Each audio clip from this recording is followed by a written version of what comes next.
शुक्लाम्बरधरं विष्णुं शशिवर्णं चतुर्भुजं प्रसन्नवदनं ध्यायेत् सर्वविघ्नोपशान्तये सरस्वति नमस्तुभ्यं वरदे कामरूपिणी विद्यारम्भं करिष्यामि सिद्धिर्भवतु मे सदा गुरुर्ब्रह्मा गुरुर्विष्णु गुरुर्देवो महेश्वरः गुरुः साक्षात् परब्रह्म तस्मै श्रीगुरवे नमः.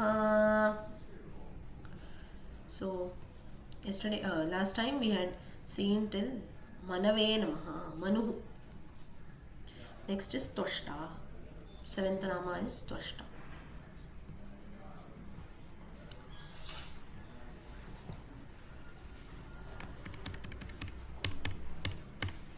Aprameyo Rishikesha Padmanabho Amaraprabhu Vishwakarma Manustvashta till Tvashta. Sorry, till Manu we had seen. Now next we start with Tvashta today. Okay. Samhara Samaye Sarvabhuta Tarukaranatvat Tvashta. Here literally the meaning means that one who makes the beings shrink during the time of dissolution. Now what is the literal meaning is, during the times of Pralaya, that is when the world is about to end. Now when we say that the beings are shrinked in the sense nothing vanishes, it is believed as per the Vishnu Purana, Srimad Bhagavatam and so on, that the Lord swallows the entire world inside his stomach, keeps it inside, and once the Pralaya, all the destruction is over, again he brings out the creation outside. So the end doesn't mean the end fully, it is just he keeps it inside his stomach, and when the world is inside his stomach, that means there is just darkness around. This is what is believed here in philosophical terms as per Shankara Bhashya. Now for this there is a story. What is that? Now Tvashta, this is a meaning, literal meaning, or you can say a very deep philosophical meaning. But the literal meaning of the word Tvashta is a sculptor. Sculptor, one who makes different sculptures using stones and all that, different statues. So that is Tvashta. So the Lord is actually the sculptor of this entire universe. During the times of creation, through Brahma, he ensures that all the world is created. At the time of maintenance, that is the current scenario when all of us are living, he is maintaining everything. So he is again taking care. And during the times of Pralaya, that is dissolution, again the world, when it is about to end, the Lord again takes care, so that in the next yuga again the creation can start. So this is the meaning Tvashta. Here as per the Shankara Bhashya, he has mentioned in a very, you can say in a very broad sense. Like for example, creation, maintenance, dissolution. If we will not be able to relate to that, because we have a very limited time on this earth. Say for example 100 years. That also it's very difficult, right? So for us, what is birth, when you live your whole life, and death. This is the same: creation, maintenance, dissolution. Okay. Now there is a story behind this. Now there was a sculptor. Now this again you have to go to South India, wherein in a temple or in a place called Tirupukkudi. It is near Kanchipuram district today. So there was a man, a sculptor. He used to live there. And now this place, Tirupukkudi, this is one of the 108 Divya Deshams. Those who have done a yatra or you are familiar with the 108 Divya Deshams, you will know about this place. That is Tirupukkudi near Kanchipuram. And here the Lord Vishnu, who is there, he is called as Vijaya Raghava Perumal, they call in the local language, or Vijaya Raghava. Raghava is Rama, Vijaya is victory, victory. So the Lord here is called as Vijaya Raghava. Now what is the significance of this temple or this place is that it is believed that as per the Sthala Purana. Now what is Sthala Purana? In Tamil especially you have the Sthala Purana. Sthala is a place. So significance of a place or history of a place is mentioned in the Sthala Puranas. So it is believed that in this place called Tirupukkudi in Kanchipuram, it is said that Lord Rama gave moksha to Jatayu. So that is the significance of this place, the bird Jatayu who comes to save Sita. It is said that Rama gave moksha to him at this place. It is believed so in Tirupukkudi. So therefore the Lord here is called as Vijaya Raghava Perumal, and it is said that if you visit this temple, just as the Lord blessed Jatayu, all of us also will be blessed and given a place in Vaikuntha later. So this is the significance of this place. So here there was a sculptor who was living, and he was amazed. Now he used to also live in the same place, and once he knew the history of this place, he was amazed. He said that the Lord, he blesses even a bird, and in front of the Lord There is no one that where you belong, what you do, or what did you offer me, then only I'll bless you. You spent so many, maybe crores of money for something, so I will bless you. Nothing. The Lord has blessed even Jatayu, a bird, who did what? Who just came to save Sita. That's it. Who tried to save Sita. Not even saved Sita, who tried his best to save Sita, and ultimately he gave up his life. So the Lord never looks whether you're a human being, whether where you belong, where you stay, what you do, what you offer to me, what you give me. All this the Lord does not see. Even to a bird also the Lord has given moksha. So if such is a compassion, such is a karuna of the Lord, then how much will he bless human beings? This is what the sculptor thinks. And he feels that this bird, he tried his best to save Sita, he got moksha. So what if I also can try something? Let me also try something. Let me see if I get some blessing. So this is what the sculptor had in his mind. But he was a normal sculptor. Now, to offer something, now if I say no, I'll offer something to the Lord, I must know something to offer. Right? Now, for example, all of us, we know to chant a few prayers. So we might say, okay, I'll chant this. This is my offering to you. Or I know to make some nevidyam, so this is my offering to you. Or maybe I have some money, so monetarily maybe I can donate to a temple, or maybe I will give in charity, so I'll do some good things. We have the resources, so we can do it. But in the case of the sculptor, he felt that I'm not even much educated, so I cannot maybe chant a lot. I am not able to read much. Financially also, I make some sculptures, whatever I get, for that I have to sustain my own family. So what offering can I do? So now in the case of the Lord, remember one thing, it's not that only if you offer, He is going to bless. But now we cannot just sit and I'm just sitting like this and the Lord should come and bless me. The Lord is blessing you, but then still we have, right? No, I will offer something, I want to do something. So even the sculptor also, he had this feeling that so many people come to so many temples all over, they have their own prayers.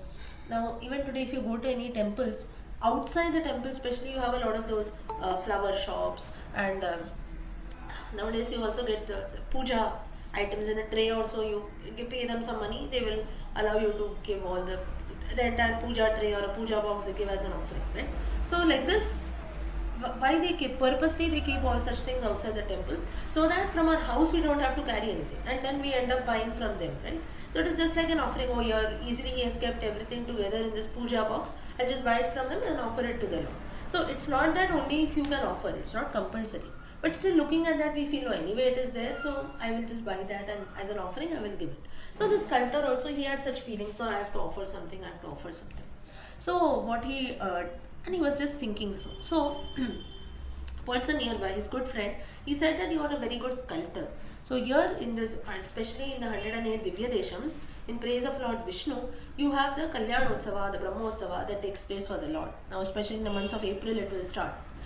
So all this Brahmotsava, Kalyanotsava, and if you see, every day there are different vahanas that come in, different vehicles, maybe Ashwavahanam, Gajavahanam and so on which the Lord is carried about. So you are such a good sculptor, why not you create a good sculptor out of some animal, or it can be an animal vahana or anything of your choice. So why don't you make a very good vahana and offer it to this temple? Anyway, you say that you want to offer something, and at the same time you can use your art, whatever you know, and you can do an offering. And the sculptor was very happy. He said, good, you gave me an idea. So he makes a very good Ashwavahanam. He makes a Vahana out of a horse. Even today, if you see in the Brahmotsava times, you go to any temple, Tirupati and all the other Divya Deshams, all other Vishnu temples where we have the Brahmotsavam taking place. On the 8th day of the Brahmotsavam, we have the Ashwavahanam. The Lord sits on the back of the horse, and that's how the Urvanam, or that's how the procession takes place. So on the 8th day, this horse Vahanam, Ashwavahanam, was used in this Tirupukudi Divya Desham. And now, whenever the horse, now if you have ever seen closely, you go to any temple, apart from the Brahmotsava times, in the surroundings, like whenever we do the Pradakshina or when you go around the temple, you can see a certain place where all the Vahanas are kept. And now it depends on the temple also, but usually what happens is that they don't keep all these Vahanas, maybe inside a locker or inside a cupboard, nothing of that sort. They keep it in the open only, maybe they make a box or something. That means it is visible for the people outside, right? So like this, if you look at every Vahanam, it will always not be full. Like if I say Ashwavahanam, entire horse will not be there. It will be made into 2-3 pieces, like maybe the back part of the horse, the middle part, and then the face. So this is of course to save space. Now if you keep a big horse or a big Gajavahanam and everywhere, it will take a lot of place. So only during the time of the Brahmotsava or Kalyanotsava, what they do this, They bring all these pieces together, they fix everything, and then the Lord is sitting on that. So this is how they do it. Like how, especially nowadays, we get maybe you want to buy a. It's not that we don't get ready-made things, but still youngsters and all, we like to do such things, right? You buy all the, like a shoe shelf or a shelf something. I think online and all you get such things. All the parts they give you. You have the stand, you have the tray, this and that, and then with the nails and everything, you have to sit and arrange that properly. So it is. So you see in that different parts are given. We have to make it together to make a finished product, right? So here also all these vahanas, usually they are made in such a way that you can dismantle them after the purpose is done. You can actually remove them in 3 different parts. It is 3 or 4 parts depending on the structure. If it is a horse or gajavahanam, ashwavahanam, simhavahanam, hamsavahanam, whatever it is, depending on that the structure is made. So the sculptors, they make it that way. Now we cannot always keep a big horse, lion, hamsa and all that together, then it will take a lot of place. So therefore such things are done. But it is said, so this sculptor had also made this ashwavahanam by dividing it into 3 parts. There is a back part, middle and the facial part. But then it is said that, and then during the time of the Vahana, all the parts were made together and the complete horse could be seen. Now whenever this Vahana was divided into 3 parts, now obviously when you can see something fixed, you can actually see where it has been fixed, right? Oh, here a few screws are there, here a few screws are there, so okay, this has been put together. We can make out looking at such things. But it is said that with regards to this sculptor, his art was so good that though the horse was made into 3 parts, it was divided into 3 parts, a Vahana, it did not look like that. It looked like one complete horse. Like the fixing part, wherein the screws had been fixed to join the entire horse together, that could not be seen at all. Such was the skill that the sculptor had. And then the Vahana took place, and everyone, all the people used to praise, wow, such beautiful you have made. It seems as if the horse, as if the Lord is riding the horse in reality and coming during the Brahmotsava. So the skill of the sculptor was appreciated. He was also very happy because he always wanted to offer something, and now finally he could do it, and all the people had also appreciated. So he was very happy. Now what happened is that there was a king who was living nearby. Now he had heard all these praises and everything. Now he was such a person that he wanted a Vahana for himself. He said that all the people are saying that you have made a horse very nicely, and it seems as if it is like a real horse. So now I also want a horse. I am also going to sit on this horse and tell my people to take me like a Vahana, like the Lord is being taken. Now this sculptor, he was surprised. He said, to the Lord, okay, I can offer a Vahana, but not to a king, right? To anyone and everyone, someone comes and asks, if I just make a sculptor if I just make a Vahana out of a horse or something and give, then what is the difference between offering something to the Lord and offering something to someone else? There is obviously a difference, right? Here I have offered with so much of bhakti, devotion and everything, and that's the reason why it has come very nicely. But not for each and everyone around, whoever comes and asks, like a king now, that too, I also want to sit on a Vahana and go. Do we human beings, we don't sit on a Vahana and go and tell people to carry us, right? But then, now he could not refuse a king also.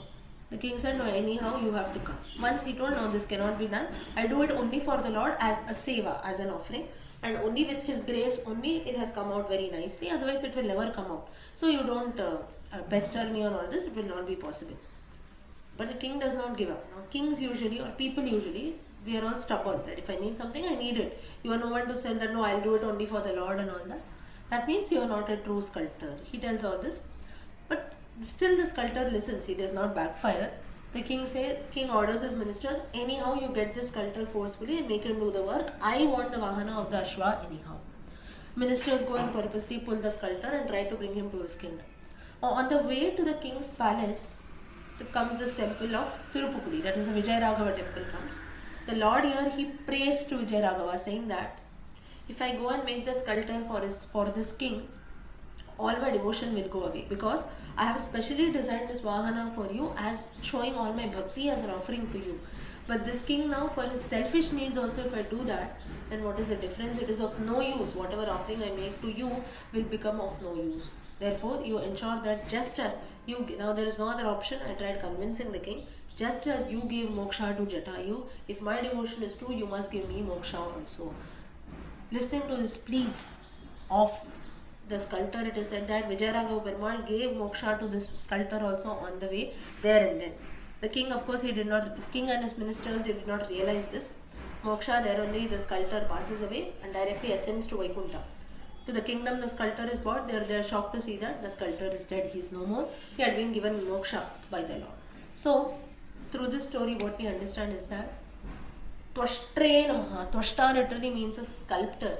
So here what this sculptor, the real sculptor, what he tries to show is that though I am a sculptor by my profession, by the art, whatever I do, but the real sculptor is the Lord himself. He is the one. Through him, he ensured that I made the horse very well, and that's how it turned out well.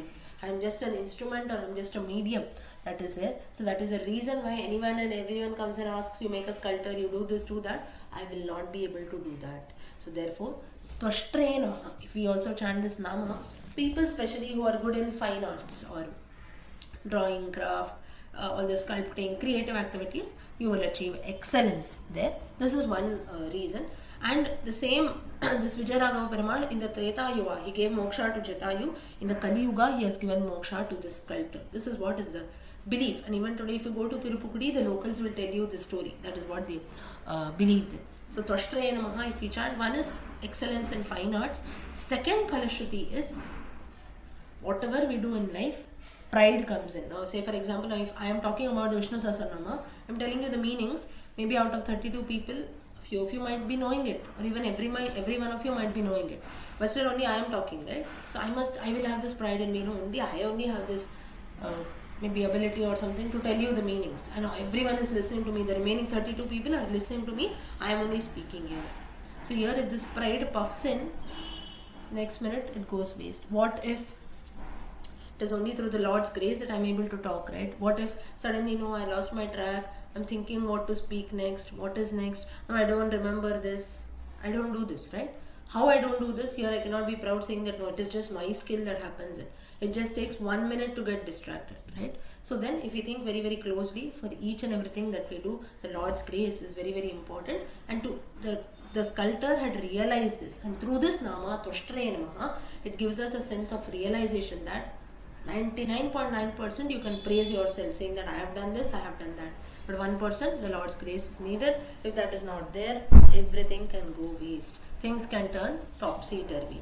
And that is the reason why, right? There are so many things that happen in our lives too, wherein 100% everything I've done from one side. But 1% thing will automatically change. So for example, if there is a wedding in the family, next week is a wedding, you've done all the preparations, everything is being done. Maybe tomorrow also some death takes place. We have to change everything, we have to cancel everything. Now this death was not in our hands. What we tell them, no, this was not in our hands. It is in whose hands then? It's in the hands of the Lord. Right? So this is what we believe. So 99.9% things are in our hands. From our side we can do everything. But 1% it can change, and 1% the life change. That's how we say life changes. The Twashtre Namaha, how much ever we say that I can decide my destiny and so on, still Twashtra, he is a true sculptor who is looking after all of us, and only through him, whatever good or evil things we do, only through him, he is the one who controls all our actions. Okay, did everyone understand this Nama? Twashtre Namaha. Yes? Did everyone get this? Yes? Okay. Yes, listening. Okay, next. Astu. Aryachana. Stavishta. Tushta. Sorry, madam. Sorry. What happened? Joined little. Join now. I No join problem. now. No Sorry. problem. No problem. Stavishtaha. One who is massive. Stavishtaha means one who has a huge form. That is Stavishtaha. For this also there is a very beautiful story. Atishayena sthulaha Stavishtaha. Now in Sanskrit there are two meanings. Sthulaha Krishaha. Those who know Sanskrit, you will know this. Sthulaha Krishaha. Sthulaha meaning fat, Krishaha meaning thin. There is a second meaning also. You would have heard this. Sthula Shariram, Sukshma Shariram. Right? Sthulaha also means massive. So one with not only fat in physical terms, but also massive or very big. Right? Now few people, when you look at them, you say they have a very good height and a body. Right? Why do we make such statements? That doesn't mean that they are fat. If you have the height also similarly and the body also, that means they have a very good body or they have a very good physical setup. So when we look at them, we say, no, he has a very good body, or he is very good, his form is very big, or this person looks so big, we see, right? So that is this sthulaha. So sthulaha stavishtaha. So the Lord, or the one who has a very gigantic form or a very big form, that is stavishtaha. Now what is the significance of this? Let us say. Now, there was a person, a very learned person, a very scholarly person called Sunanda. There was a person called Sunanda. And every day he used to go to a place called Kantasthali. Now all these places, if you see, in today's map or today's times, we cannot find these places. Like maybe a small village which has been named as some other place today, and so on. So like this Kantasthali, in some references it is said that this place is in today's Varanasi. So that is the meaning that is there, but exactly where it is today, its name would have changed and so on, or it would have been a very small place, small village somewhere, which today maybe has been merged into a big town. So like this, there was this person called Sunanda. He used to go to this Kantasthali. Now 99% it can be Banaras only, because Banaras, it is given in the references that Kantasthali is a pilgrimage spot, and Banaras, that is today's Varanasi, Kashi, is also a pilgrimage spot only. So he used to go to this place Kantasthali every day. So there what happened is that there was a doctor who was living in that place, and he had just come to this place Kantasthali newly, and he had set up his small clinic there. But it so happened that none of the patients used to come. Like, he used to not get any patients at all. So he waited for a week or so, he did not get any patients. So maybe he felt like, no, newly I've come to this place, so maybe people are not aware that there is a doctor, there is a clinic here. So that is the reason maybe why people are not coming. So he still waited. Let me wait maybe a month or so, let me see. And then slowly patients will start coming. He waited for a month, nobody came. Now this person was surprised. But he had heard about Sunanda in this place, saying that this Sunanda is a very learned and scholarly person. So let me just go and consult him. Let me just go and ask him that why people are not coming to my clinic. Is it that nobody falls ill? Now we say today, at least you go to any doctor, even a small doctor or so, maybe inside a small place or small road, at least 1 or 2 people will go there, right? No, nobody will say that I can never fall sick. So many cases come in. So how come only in this place nobody is falling in? See, he goes to the Sunanda, he consults him, he asks him, saying that what? Nobody is falling here ill. What is the reason? Sunanda says that no, in this place nobody falls ill, so therefore there is no need to go and consult a doctor. Doctor is shocked. He said, in all these years of my medical practice, not even a single day it has happened that not a single patient has come. Maybe the amount of patients would have reduced. Today if I get 50, tomorrow it might become 30. But 0, that too for so many days, that has never happened. How can you say that people don't fall sick here at all? So here Sunanda, he gives a very, very practical answer. He says that here in this place people follow the 2 and 2 rule. 2-2 rule. Now what exactly is this 2-2 rule? He says that now this 2-2 rule is 2 things they follow daily. That is proper food and proper sleep.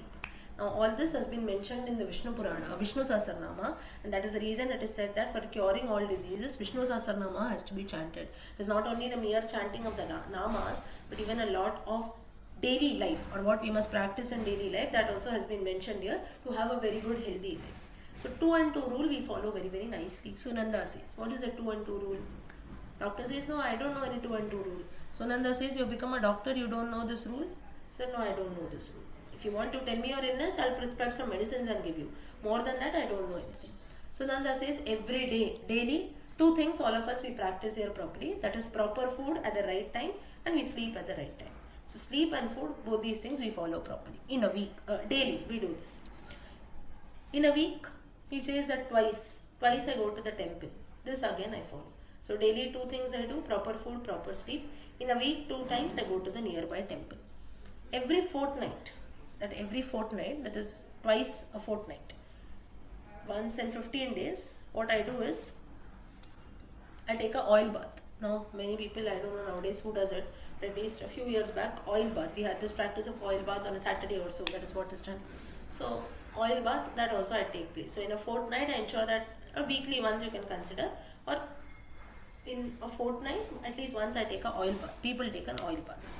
Monthly, 2 Ekadashis come, both the Ekadashis I fast. So that gives good metabolism, ensures that my stomach also gets its own time. I don't keep filling it again and again. So monthly twice. So daily, weekly, fortnight, paksha. Fortnight is a paksha, Krishna paksha, Shukla paksha, and then in a masa. Masa is Ekadashi, two Ekadashis come. Both the Ekadashis I ensure that I fast. Then in Ritu, Ritu is a period of 2 months, seasons. We have Shad Ritus, 6 into 12, 6 into 2. 6 seasons in all, each divided into 2 months. That is Ritu. In 2 months, I ensure, that is once in 2 months, I ensure that I take care physically. Now here, Sunanda, because he was addressing to a male, he ensures that shaving, cutting hair and so on, all that is done. Now we can address it in generally also to women and everything. That is basically to ensure that for women we don't have to tell anything separately. Women, they don't wait even for 2 months, right? Before 2 months only we have some parlor appointments, this and that. We ensure that physically we are all perfect. So in the case of women, therefore Sunanda in those times itself, he knew that women anyways, they don't wait for 2 months, right? Within a week or so, or once in 10 days, they have their own parlor appointments. They ensure that they take care of themselves physically very, very properly, or from outside. But men, in the case, I don't know all of you, but some people, they don't have this practice of shaving properly, or maybe cutting your hair and all that. So that should not be done, cutting your nails and all that, basic hygiene. So once in 2 months, this rule we follow. Now here also, I don't know how many of you do that, but now maybe today that you have a lot of working population. So therefore males, maybe on a Sunday or every day or so, we ensure that we shave and everything properly. But on certain days only you must shave, on certain days only you must cut your hair and so on. All this is practiced traditionally. But today, of course, how much we can follow all this, how much we cannot follow all this, that is all done. And it is said that beard also should not be grown much by men. Today, of course, it has become a fashion statement. But now all this you can take it as per you want, okay, with a pinch of salt. But here for basic cleanliness, what he says is at least in 2 months, the time of 2 months. So roughly now if you see when do you go and cut your hair, it will be 1 or 2 months, right? We don't go occasionally and cut it. So shaving, cutting and all such things must be done once in 2 months. That is during a Ritu. Basic hygiene should be taken place. Next is once in 6 months. 6 months is Ayana Samayaha. We all consume castor oil. Now, again, this castor oil also many of you would have drunk. Castor oil and other things that our grandmothers and mothers will give once in 6 months for cleanliness of the stomach. So that also once in 6 months I do that. And yearly, now 6 months is done, next is yearly, at least twice I go on a pilgrimage yatra. Any pilgrimage, so 2 places you can decide of your choice. India is a land of temples, India is a land of so many good places to visit. So at least twice a year I go on a pilgrimage. Nothing but the vacations that will take place. This rule we follow, 2-2-2-2 rule. That is the reason why people here are healthy. All of us also, you can take a very good learning from this. Follow this 2-2 rule. Weekly, daily, weekly, monthly, fortnight, 2 months, fortnight, monthly, 2 months, 6 months, 1 year. If you do all this, surely there will be a healthy life. So Sunanda tells its doctor that the people here, they are all following this rule, and this might be the reason why all of them are healthy. Nobody is falling sick because they are taking care of themselves and ensuring that they are leading a very good life. Now, this doctor also, he agrees. He said, okay, well, that is fine. And then he goes away. Then he tells that there is no other option. I have to shift my clinic to some other place. Now, with this story ends here. Now, this Sunanda, once it so happened that, so Sunanda here tells the Lord that you don't have to fear anything at all. So, take care. You go to some other place. Maybe you can also tell your patients the same rule that all of us are following, rather than always prescribing medicines for everything. Saying so, the doctor leaves. Now, the Sunanda, now whenever you go to some pilgrimage, like maybe Kashi, Varanasi, or wherever you go, it's not we go and settle there, right? We go for some time, we spend some time there, and we visit the place, and then we come back home. So Sunanda also, he keeps moving. So this doctor incident gets over here. Next is, he comes to a small village near this Kantastali place only. He comes to a small village, and there what he does is that there was people there, so he stayed there. Now, as I told you, all these travelers, for some time, maybe 1 or 2 days you stay here, next day you go to some other place, for a day you stay, again you move about. So like this, for one day he reached a nearby village where he wanted to halt. So the local people there say that no, you cannot stay here. They said so. Sunanda is shocked. He said that why you are saying like that? In fact, people all these times, whenever pilgrims we go there, people welcome them, saying that people have a fight among themselves. So you should come to my house. You should come to my house. And here all of you are telling that you should not halt here. What is this? So here they did not tell any reason. They just told, no, you should not stay. The place is not safe. Therefore, you should not stay. Now Sunanda, he said that. Now here he makes a statement. Ekasman eva pumsat bhayamita abhiprekshaha. Now this sentence is told here. What is Ekasman eva pumsat bhayaha? If there is only one thing which I fear, that is Lord Vishnu. Abhiprekshaha. I fear only the Lord, not anyone else. All of you also, if you have to fear something, you fear the Lord. Otherwise, if you don't fear Him, then we have to end up fearing everything. Now let me make here one thing very clear. This doesn't mean that Sunanda encourages God fearing. That doesn't mean that. Fear doesn't always mean that we have to be afraid. Oh, the Lord will poke my eyes, so I have to do this. The Lord will prick my ears, so I have to do this. The Lord will twist my nose, so I have to do this. We tell small children, right? He'll poke your eye, don't do this. We tell them, right? So that doesn't mean that literally someone is coming and poking our eyes. God is not sitting there to poke your eyes and then all these punishments is like hell. You stay in hell only. Lord does not do that. Meaning that is said is at least little amount of fear if we have, automatically we do things properly. Right? That is the reason why few children, they will fear one of their parents, right? The mother will say this, see, I'll tell your father, immediately the child does it. That doesn't mean that the father is evil, right? But the mother tells. So sometimes other way around, father will tell, no, your mother is coming now, she'll beat you, she'll do something, you immediately do it. Child does that automatically. So little fear when we have towards things, it is human mentality. Fear is necessary.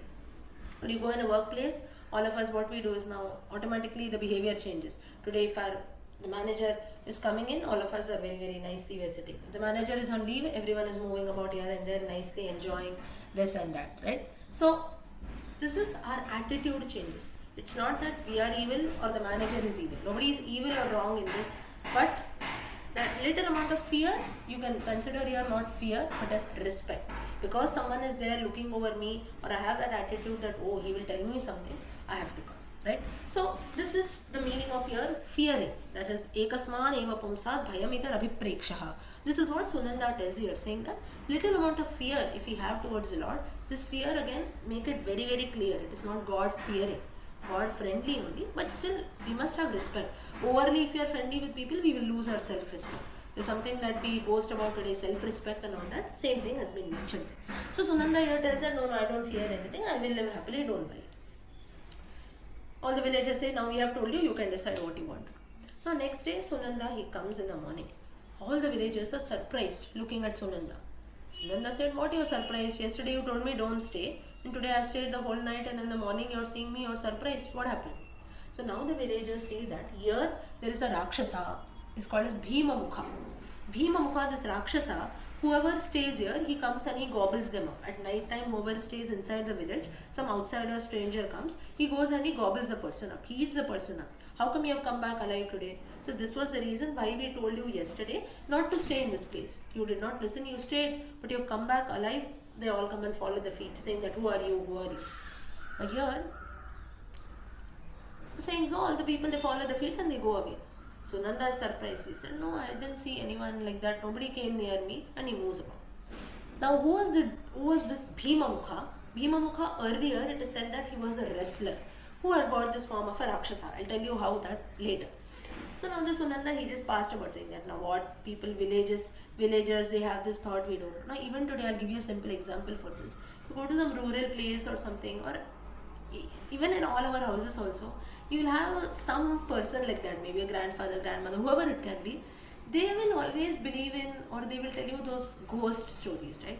Or in my village, something happened one fine day, some preta comes, some atma comes, soul comes. Has any one of you heard such stories told in your family? You would have heard this, right? This has come, that has come, someone rules here, and then we had experienced that. None of you? You have not come across anything?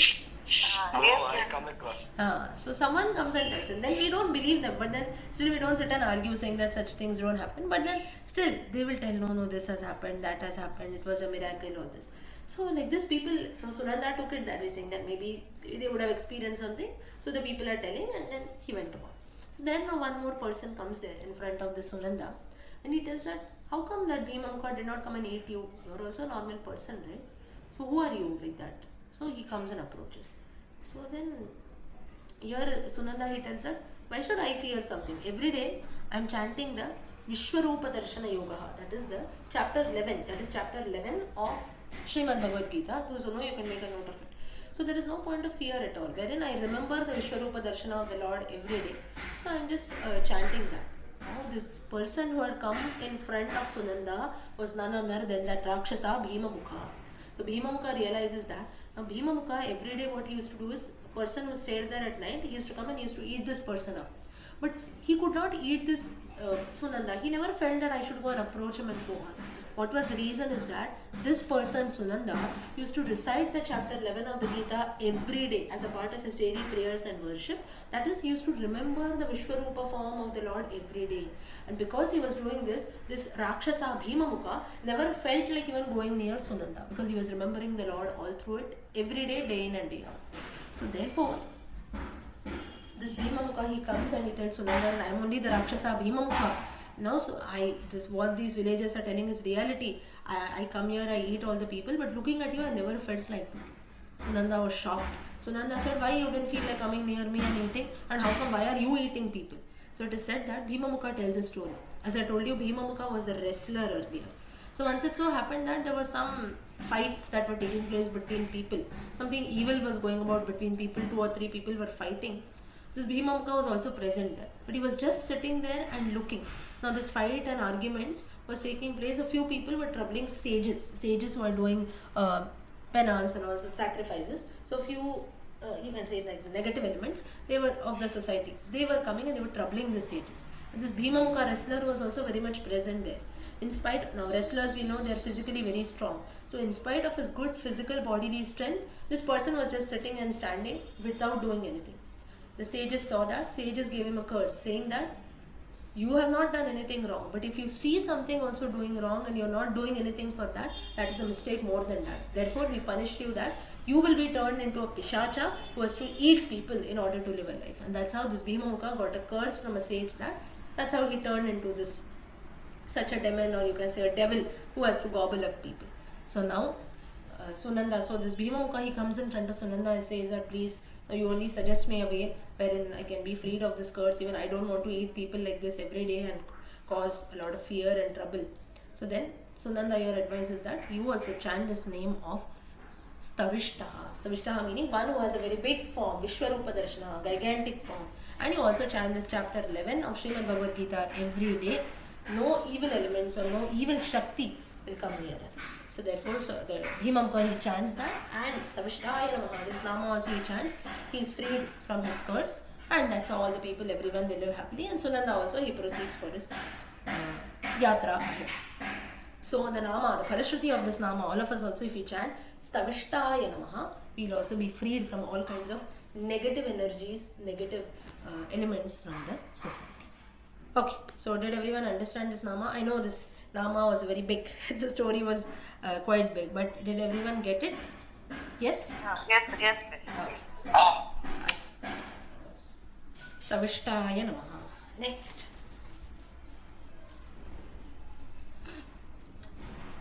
So from this, one more thing that we learn is that today when something happens, say for example there is a public fight happening or something, we have so many people who gather around, right? And now we have something on a mobile, we click a video, we take a photo of all this. But none of us, we step ahead and help, right? Now, practically speaking, today's times, whenever you have to help someone also, we have to think twice. If we go and help, what happens is that those two originally people, both the people who are fighting, they will put the name on you and the police will come and take us away. They too will be free. So that is also one thing that is there today. So that is the reason also why people hesitate to help. So that can also be one thing. So we have to be very careful. But if something is happening wrong and we are not doing anything for that, we know, okay, this is wrong. So we are just thinking, I am not doing wrong, right? So you do anything, that is fine. No, that should not be done. If we just sit and look about, okay, wow, how nicely he is doing. We are seeing him falling down, looking at others' mistake also is equally papa. That's how this Bhima Mukha got this thing. We are just sitting there and looking physically you're strong. Why not do use and save the sages? He did not do that. So that is the reason he got this curse. Okay. Next. Staviraha. Stavishtastaviro. Staviraha is the next nama. Stavira Dhruvaha, though it is together, Staviraha is the first nama that we are going to see. Both these namas are different. Staviraha.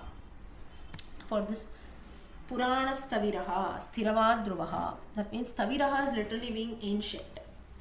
Now here, because there is not much a difference in the meaning about Staviraha and Dhruvaha, they have been given together, but both have got different stories. Staviraha. Now Staviraha is always stable. You can say ancient. And that which is there from long, long ago, it is the same thing. Now for this, you have to again come back to Krishna Leela stories of Radha and Krishna. Now it is said that once Nanda Gopa, now Krishna was very small, hardly 2 years old. He was 2 years old. And Nanda Gopa, he was going out somewhere in the afternoon. Now children, you see, when someone, be it a father, stranger, mother, child, anyone, if someone goes out of the house, the small child has to come with you, right? The child cries wherever you go, and immediately you can see when the small child comes to know that we are going out somewhere, first the child is ready with its slippers and everything. It opens the door and it waits outside, right? All of us also at our house also, if you see small children, they are always ready to go out. How much ever you take them out, still they want to go out. So Krishna also had this mentality. He saw Nanda Gopa going somewhere. Now Nanda Gopa, we know he was a businessman handling all these dairy products. So he had this appointment of going and checking the stocks. How much milk is there, how much ghee is there, how much curds is there, what are the sales that we are doing, and so on. So he had all this work that he had to do one day. So Krishna there comes saying that no, I am also coming with you. So Nanda Gopa said that no, you don't come with me now because it will become late in the night. In the afternoon I go.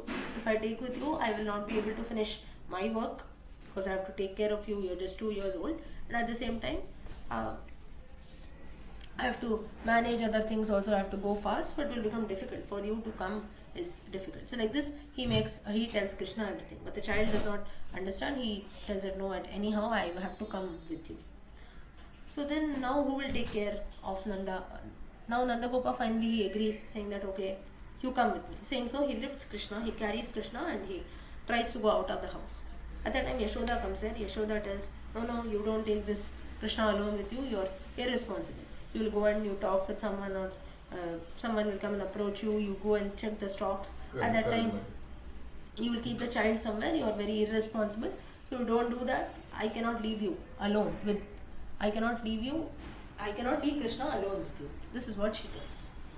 So then this is the same thing that today also we see, right? Wives will always blame their husbands. And they know you cannot do this, you cannot do that, you cannot take care of the child, you are irresponsible, this and that. Yashoda did the same thing in those times also to Nanda. Nanda Gopa got very angry. He said, how come you say this? He is your child, he is my child also. I will take care of him properly, don't worry on that. So Yashoda said, no. At any cost I cannot allow Krishna to be alone with you. You take someone with you alone. At that time Radha comes there. Now in this reference, Radha is a big girl. Radha is 18 years old. That's what is given. Now how come Radha and Krishna should be the same age, or Krishna should rather be little elder? So in this context, how come Radha is 18 years old? That too, when Krishna is just 2. I'll tell you that later. Radha comes there. Radha is 18 years old. So big girl. So she comes and she tells Yashoda, don't worry. I will let Nanda go ahead. I will take Krishna with me. I'll also carry him. And we both will also go along behind Nanda. Now Yashoda is happy. He said, okay, Radha is a very good girl. She's a good mature girl. She can take Krishna with her. So Radha, she lifts Krishna. He cannot walk. He's just 2 years. So he lifts Krishna. She lifts Krishna, keeps her on her hip, and they move about. So Radha, she lifts Krishna, and both of them, they go behind Nanda Gopa. Now they keep going, and then it so happens that Nanda Gopa, now it is afternoon time, they leave. So later now Nanda Gopa says that there is a garden on the way. So Nanda Gopa says, if you want, both of you, what you do, one thing is, now you go back home. You have already come for some time. Now children, again, if you see, you can take them out for some time, but then after some time they'll go to sleep, or they'll start crying, or they just want to go out. It's not that 8 to 10 hours they have to be outside always. They will start losing interest. After some time they look maybe here and there, and then the child loses interest. So now Nanda Gopa tells Radha that you please ensure that you go back now home. You are also small. You also take this child, you drop him at my house, and then you go back. It's evening time now. So afternoon they leave till evening. They have been roaming about with Nanda Gopa. Nanda Gopa tells that it will take night for me. So now you go home. You leave Krishna to his house, and then you go back to your own house. Otherwise your father will also come. Now here Radha's father's name is Vishabha. That reference is also there. So Radha agrees, and both of them, Nanda Gopa sends away. They also go back. Then Nanda Gopa returns back home during night. And at night when he comes, Yashoda asks, where is Krishna? The Gopa said, no, did not Radha bring him? I had sent her with Radha. Yashoda starts. Yashoda tells, I told you, you are so irresponsible, you have kept Krishna somewhere, this, that, everything. She starts and she starts wailing all around. Now Nanda Gopal is surprised. He said that, no, I had sent Krishna along with Radha. Both of them would have come. I sent them in the evening only. Till now, where have they gone? They have not yet come, and so on. Everyone is worried. They go about searching. And finally, after some time, they search here and there. Both Radha and Krishna both are coming together nicely. Same, with the same thing that Radha is carrying Krishna on her hip, on her lap, and both of them are coming.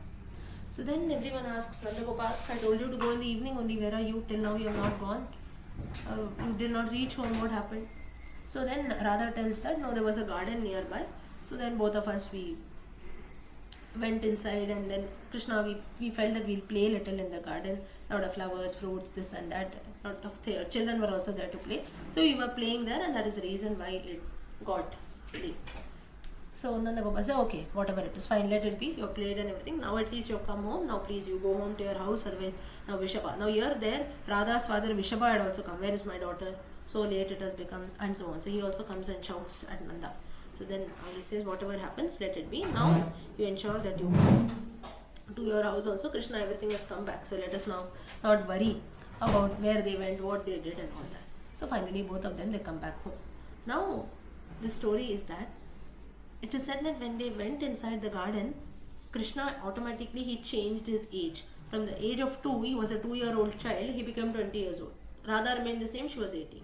So 20 and 18, both of them spent some time in the garden. That is the reason why even today when you read stories of Radha Krishna, you see movies, pictures, serials and all, you see a lot of time that Radha and Krishna spent together is in the garden. And it is the same garden which is there. So it is said that this Radha's garden, or in Tamil references, the garden of Andal that she had used for plucking flowers or so, it is still there in today's Tamil Nadu. So for Radha also, the garden where she used to worship, she used to spend time, there they had a swing also. So that's why you see a lot of images, pictures of Radha Krishna swaying on the swing. That is all from this garden, it is said, where Krishna and Radha spent time in their childhood. So now when he went inside the garden, why did he change his age? Now, why did Krishna change this age? For that also there is a reason. Now there, if Radha sits alone, 18-year girl sitting with a small child in her lap will not look good, right? All the children will make fun of her. So therefore Krishna here, he changes his age and he says like a 20-year-old boy. So that means both are of the same age. Both of them, they sit in the garden, they enjoy for some time and then they come back home. So now what is the meaning of this Sthaviraha? Sthaviraha is one who is ancient, but depending on the situation, depending on the context, he can change himself, he can change his age. Now, for everyone, he is a 2-year-old child, but for Radha, he seemed like a 20-year-old. So like this, depending on the situations, he has changed himself. Or now, even in the Krishna Leela stories, if you see, the Damodara Avatara, he opens his mouth and he shows the entire world to Yashoda. He is the same child, same Krishna, the same ancient Lord Vishnu who is there, but depending on the situation, he tries to change himself for his devotees to ensure that all his devotees are nice, or all his devotees live happily. That is the reason why today we have lakhs and crores of devotees all over the world. The Lord is only one, right? Lakhs and crores of devotees, we pray, all our prayers are different, all our wishes are different. The Lord does not say, okay, now I'm busy. Today I'm going to cover only Mumbai. People staying in Mumbai, in so and so district, I'm going to cover. All the devotees, I'm going to fulfill their wishes. Tomorrow I'll come to Kerala. After Kerala, next I'll make my trip to Rajasthan. He does not do that. Then after the whole India is done, I'll come to countries outside and take care of my devotees. He does not do that. For each of the devotees, he assumes different forms and different ways he blesses different devotees as per their own wishes, as per their own situations. If I pray to the Lord saying that you bless me with money, I want a lot of money. Someone else will say, no, I want a house. Someone will say, I want more and more bhakti. All of our prayers are different. All three of us, we are praying at the same time. The Lord does not say, okay, should I bless him with a house first? Or should I bless him with bhakti first? Should I bless her with money first? He does not do that. He does all the things together depending on Desha, Kala, Patra, depending on the time, place, and whether this person is truly deserving, whether if I grant this wish, it is the right time. So therefore, Lord is the same Lord who was there, who was existing right from ancient times, but just as for his devotees, he assumes different forms, he changes his age, he ensures that all the devotees are blessed with whatever they ask, depending on each and everyone's wish and situation. This is Thaviraha. So the Lord is the same, He's the same ancient Lord that is there. But for devotees, He can do anything. He can go to any level to ensure that all devotees have faith on Him and they shower more and more bhakti to Him. So here the Phalashruti of this nama is Thaviraya Namaha. So from outside, though Krishna, he looked like a small child, a 2-year-old child or a 20-year-old boy, though his outer form changes or he takes different incarnations, we know, the inner nature of the Lord remains the same, that is to shower His devotees with all kinds of blessings, good things and bhakti. So the inner nature of the Lord is always the same, whether he is a small child or whether he is a big man. So therefore, even we also chant this nama as Thaviraya Namaha. Our inner nature, or from inside, we will become very, very strong. Inner strength, or something we call mental strength, that is emotional strength, that has to be very, very important. Outside, from physically, let me look anyhow, that doesn't matter. But if I am not strong from inside, even my outside healthy body is also of no use. So to build upon inner strength and for her nature, inner nature to be very strong, this nama is chanted. Sthaviraya Namaha. Okay. Did everyone understand this nama? Yes? Yes, ma'am. Okay. Yes, ma'am. Okay. Next. Yes. Dhruvaha. Now, Dhruvaha. What exactly is this Dhruvaha?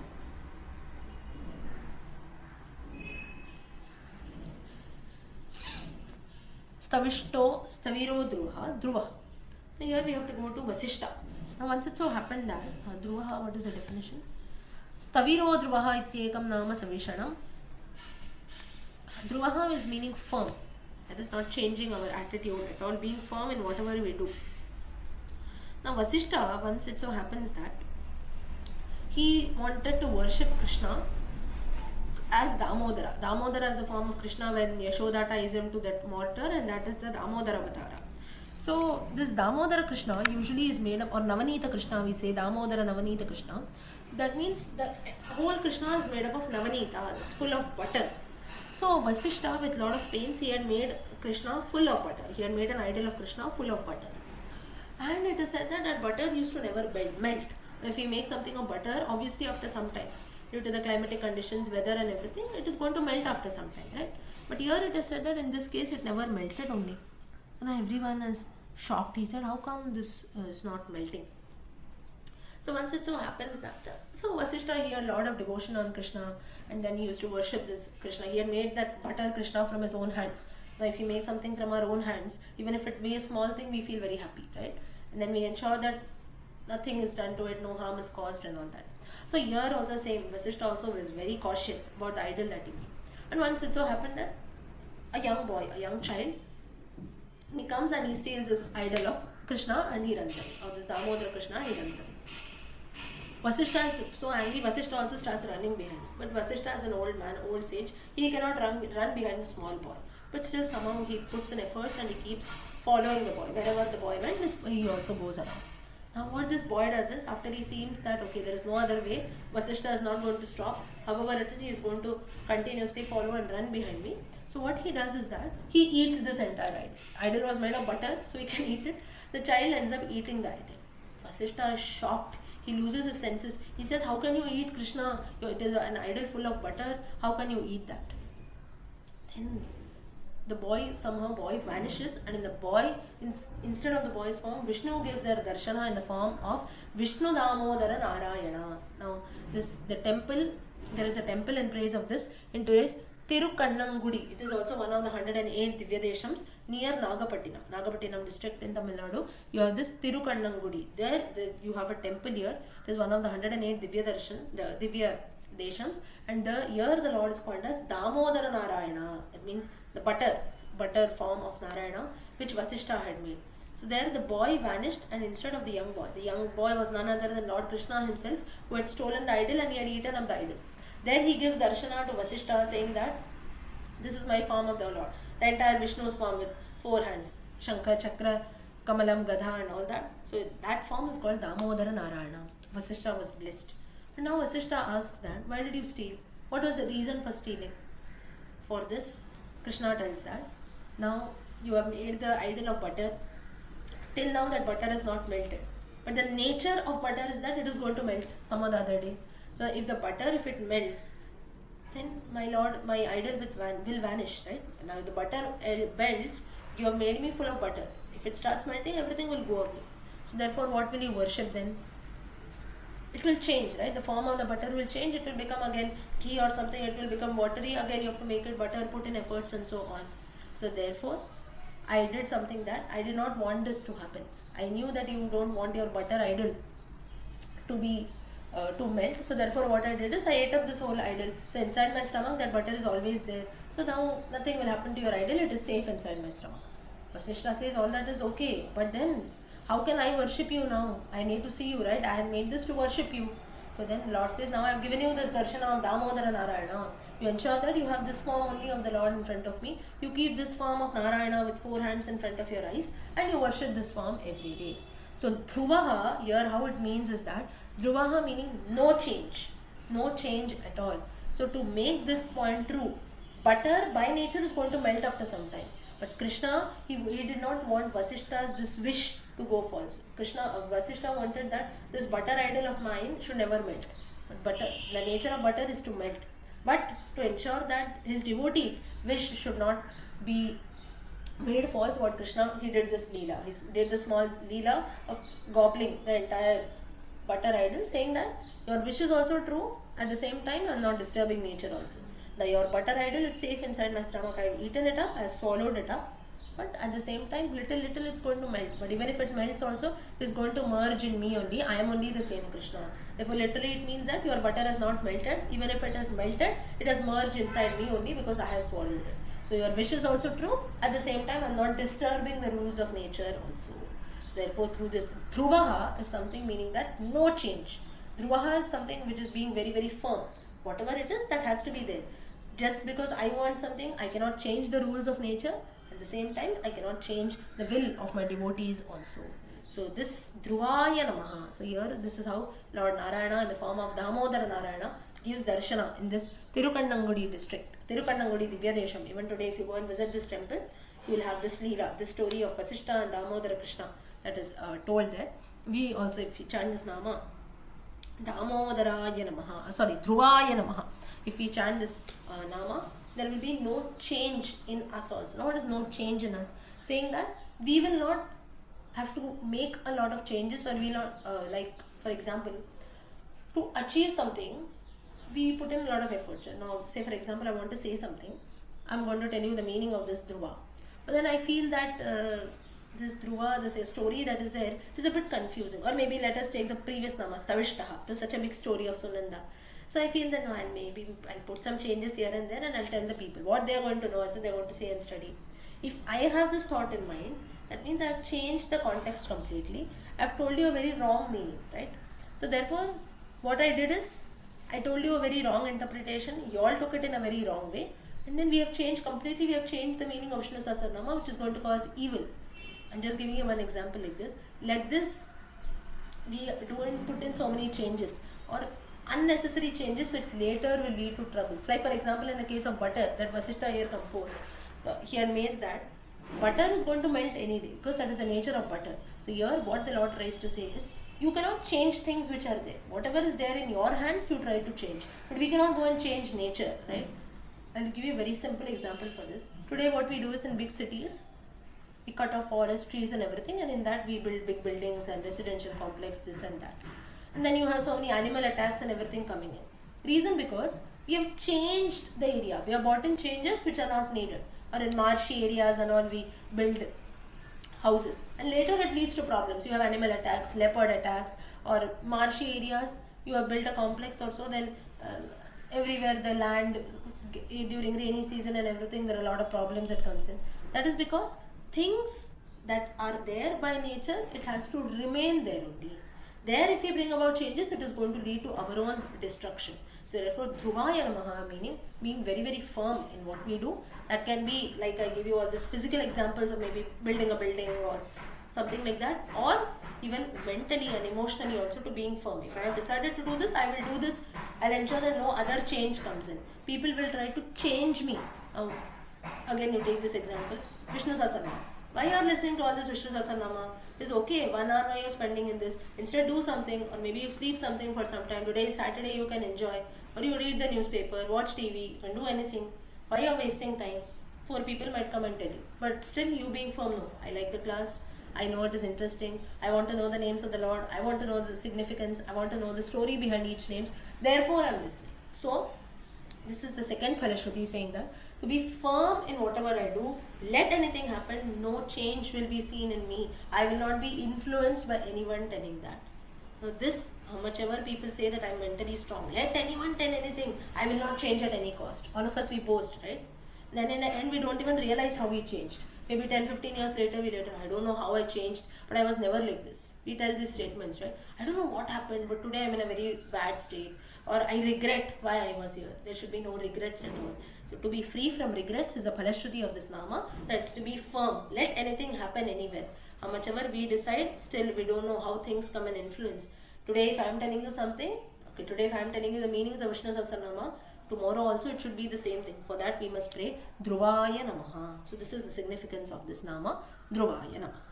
Okay, so today time is up. We will stop here.